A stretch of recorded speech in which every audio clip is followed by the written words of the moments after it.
നമുക്ക് ഏത് വിഷയത്തെയും അഭിമുഖീകരിക്കാനായിട്ട് സാധിക്കും. കുഞ്ഞുങ്ങളാകട്ടെ വലിയവരാകട്ടെ, നമ്മുടെ ജീവിതത്തിൽ വരുന്ന ഒരു പ്രശ്നത്തിന്റെയും നടുവിൽ ഞാൻ ഒറ്റയ്ക്കായി പോയി എന്ന് ചിന്തിക്കാനായിട്ട് ഒരു ദൈവവേദന സാധിക്കില്ല. ഒരു ദൈവവേദന സാധിക്കില്ല. എന്തുകൊണ്ടാ പെന്തക്കോസ്തുകാരുടെ ഇടയിൽ ആത്മഹത്യ ഇല്ലാത്തതും ഇപ്പൊ അവിടെ ഇവിടെയൊക്കെ കേട്ടു തുടങ്ങുന്നു? അങ്ങനെ കേട്ടു തുടങ്ങുന്നതിന്റെ കാരണം ഈ ദൈവ സാന്നിധ്യ ബോധം അവർക്കില്ലാതെ പോകുന്നത് കൊണ്ടാണ്.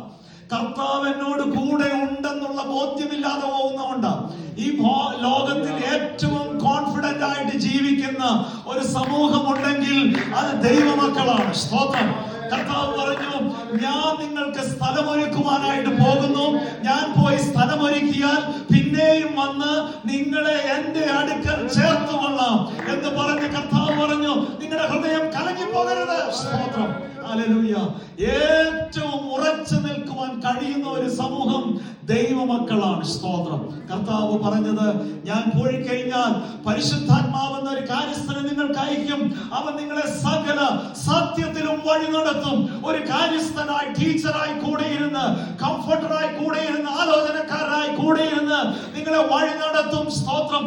ഞാൻ നിങ്ങളെ അനാഥരായി വിടുകയില്ല. സ്തോത്രം. ഇത്ര ഉറപ്പുള്ള ഒരു സമൂഹം മറ്റാരുമില്ല. സ്തോത്രം. അതുകൊണ്ട് അവർക്ക് ജീവിക്കാൻ ഒരു ബുദ്ധിമുട്ടുമില്ല.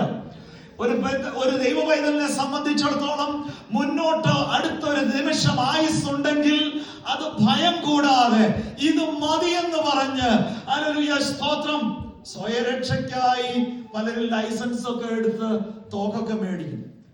എന്നിട്ട് അത് സ്വയരക്ഷയ്ക്ക് കൊണ്ടു നടക്കേണ്ടതിന് പകരം, ഹല്ലേലൂയ, നമ്മൾ വിചാരിക്കുന്നത് മറ്റാർക്കെങ്കിലും എതിരെ, തനിക്കെതിരെ വരുന്ന എന്തോ പ്രശ്നത്തിന് നേരെ ചൂണ്ടാനാണെന്ന് വിചാരിക്കുമ്പോൾ അത് തനിക്ക് നേരെ തന്നെ ചൂണ്ടി അവസാനിപ്പിക്കുന്ന ഒരു ദുസ്ഥിതി എന്ന് പറയുന്നത് അത് ഒരിക്കലും ഒരു ദൈവവൈതലിന് ഉണ്ടാകില്ല. കാരണം അവന്റെ ജീവിതത്തെ കുറിച്ച് ദൈവത്തിനുള്ള ലക്ഷ്യം അവർക്ക് ബോധ്യപ്പെട്ടവരാണെന്നുള്ളതാണ്.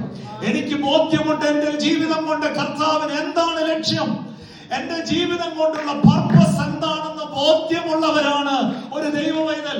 അതുകൊണ്ടാണ് ഇന്ന് നമ്മൾ കേട്ടത്, തിമോഥെയോസേ, നിന്റെ യൗവനത്തെ നീ തുച്ഛീകരിക്കരുത്. ഹല്ലേലൂയ. യൂത്ത്ഫുൾനെസ്, അത് അതിന്റെ യൂത്ത്ഫുൾനെസ് തന്നെ